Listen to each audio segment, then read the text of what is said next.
साथियों, आपके सामने एक क्वेश्चन दे रखा है। देखिए, क्या आपने इस क्वेश्चन को कहीं देखा है? ग्रुप थ्योरी का क्वेश्चन है और अभी लेटेस्ट एग्जाम में इस क्वेश्चन को पूछा है। किस एग्जाम में पूछा आपको याद आ रहा होगा।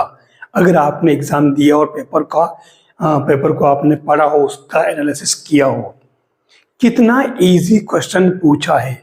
लेकिन दिक्कत कहाँ आती है कि हम सारी थ्योरी पढ़ लेते हैं, सारे फॉर्मूले पढ़ लेते हैं, लेकिन जब क्वेश्चन सामने आता है तब हमें प्रॉब्लम हो जाती है। अब यहाँ पूछा क्या है, ग्रुप दे रखा है G1 2 3 4 और मल्टीप्लिकेशन मोड 5। ये कह रहा है कि जो एलिमेंट इस ग्रुप का 3 है ना, इस 3 एलिमेंट का नॉर्मलाइजर क्या होगा। नॉर्मलाइजर इट मीन्स प्रसामान्यक। अब ये प्रसामान्यक क्या है? प्रसामान्य ग्रुप अलग चीज है, हालांकि काफी कुछ मिलती जुलती चीजें हैं इससे। इसने प्रसामान्यक पूछा है नॉर्मलाइजर।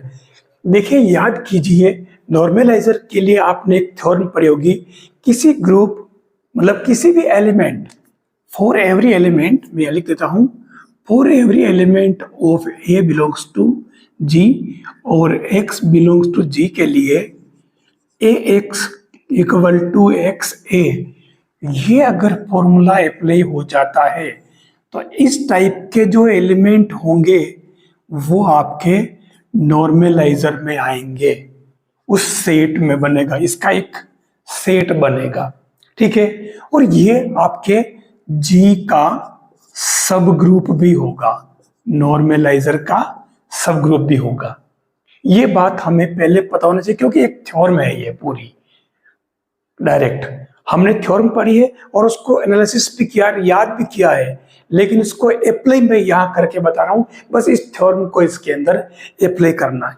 इसने कहा था कि एलिमेंट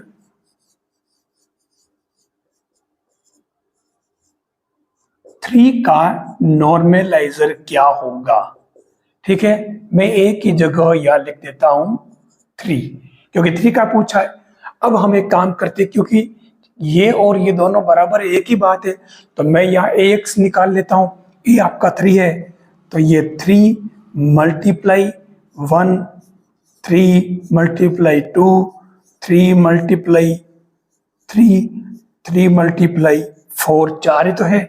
ठीक है, equal to 3 equal to 6 equal to 9 और इक्वल टू 12। अब यहाँ क्योंकि मोड 5 दे रखा है तो 3 तो आपके इसमें आ रहा है, लेकिन 6 9 12 नहीं आएंगे, क्योंकि ये मोड 5 है। तो मोड 5 का अर्थ तो आप जानते होंगे, नहीं जानते हो तो आज जान लो। मैंने इस पर विस्तृत ब्रॉड लेवल के 2-2 3-3 घंटे की वीडियोस बना रखे हैं। ग्रुप थ्योरी का कोई भी पार्ट हो, मैंने आपके इस चैनल पर बिल्कुल छोड़ा नहीं है, मैंने एकदम कंप्लीट करा रखा है। आप अगर वीडियो देख लेते हैं तो आप चाहे एकेडमिक एग्जाम हो, चाहे कंपटीशन एग्जाम हो, आपका कोई भी क्वेश्चन मेरे इन वीडियो से बाहर नहीं जाएगा। ये मेरे कहने से पता नहीं चलेगा, विश्वास तभी होगा जब आप उस प्ले लिस्ट पर जाएंगे और चैनल पर आने के बाद फिर आपको पता चलेगा कि वास्तव में कंटेंट मजबूत है या नहीं, आपके काम का है या नहीं। हाँ, एक बात मैं कहना चाहूंगा कि अगर आप मेरे इस चैनल से जुड़े हुए हैं और इस वीडियो को देख रहे हैं, और खास तौर से आप कहां से देख रहे हैं, इंडिया से या इंडिया से किसी प्लेस से या इंडिया से बाहर से, तो आप कमेंट जरूर करें कि मैं फला जगह से देख रहा हूं और मुझे ये चीज समझ में आ रही है, मेरे लिए ये प्रॉफिटेबल है। देखिए, यहाँ 3 तो इसमें आ रहा तो दिक्कत नहीं, ये 6 आया तो 6 क्योंकि इसमें नहीं है तो आप इस मोड ऑफ 5 का 6 में भाग लगाएं, एक बार जाएगा। शेषफल कितना रहेगा वहीं आपकी इसकी जगह पुट करना है, तो शेषफल 1 बचा, रिमाइंडर। ऐसे ही यहां करो, 9 इसमें नहीं आ रहा, 9 में आप 6 का इसका 5 का भाग लगाएं तो कितना बन रहा है, शेषफल कितना आ रहा है, रिमाइंडर 4 और 12, तो यहां पर भी आप 5 का भाग लगाएं 12 में तो शेषफल आपके 2 बच रहा है। तो देख लीजिए आपके ये नॉर्मलाइजर ऑफ ए यानी कि 3 क्या हो जाएगा, 1 2 3 4। लीजिए जो आपके ग्रुप में इसमें ऑप्शन में दे रखा है और यही तो पूछा, इसके अंदर हमने निकाल लिया। हमने कितना भारी काम कर लिया, कितना इजी काम था। आप देख लीजिए ये आपके केस में पूछा है आरपीएससी फर्स्ट ग्रेड के अंदर, और ये इसका नॉर्मलाइजर हो जाएगा। अब मैं एक बात कहना चाहूंगा, ये तो हुआ नॉर्मलाइजर। आने वाले टाइम में हो सकता है जैसे आपने पढ़ा है कि कोई ग्रुप जी है और जी का एक सब ग्रुप एच है, यहां तक आप जानते हो। अब आपको पता हो तो एक्स बिलोंग्स टू, अगर अपन जी लेवें और एच में अपन ये एच ले लें, तो उस केस में आपको अगर पता हो तो X H, X inverse belongs to अगर एच हो तो आपके ये एच कौन सा ग्रुप कहलाएगा, कौन सा सब ग्रुप कहलाएगा, नॉर्मल सब ग्रुप कहलाएगा। ठीक है, अब कहोगे कि ये तो पता है, नया क्या, हमारा टाइम क्यों वेस्ट किया। नया ये है कि जिस तरीके से इसने या एक्स और एक्स से जो एक थ्योरम थी, उस थ्योरम को इसने एक मूर्त रूप में बदल दिया, क्योंकि इसका नाम क्या है, अमूर्त बीजगणित, एब्स्ट्रैक्ट अलजेब्रा। इसको इसने मूर्त रूप दे दिया है। तो नॉर्मल सब ग्रुप आपको समझ में तो आ चुका है। वो क्या करेगा कि यहां पर एक ग्रुप जी दे देगा इसी फॉर्म में, एक ग्रुप सब ग्रुप इसका एच दे देगा इसी फॉर्म में, यहां कोई ऑपरेशन दे देगा। अब वो कहेगा कि आप इसका नॉर्मल सब ग्रुप ज्ञात कीजिए।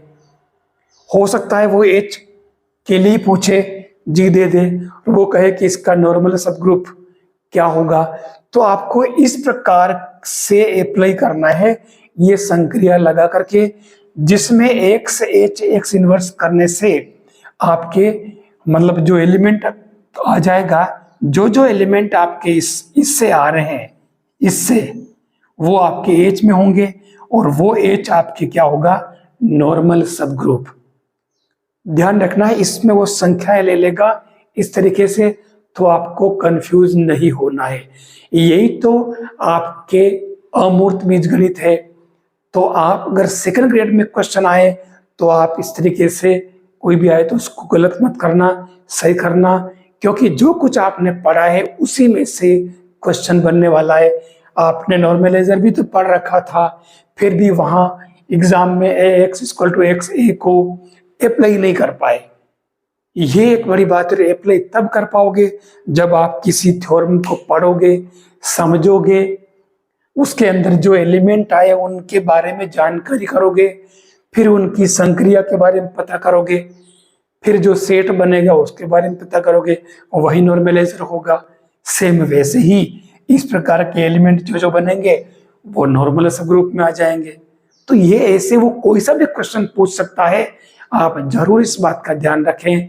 हो सकता है वो इस बार क्लाइनफोर ग्रुप के बारे में क्वेश्चन पूछे।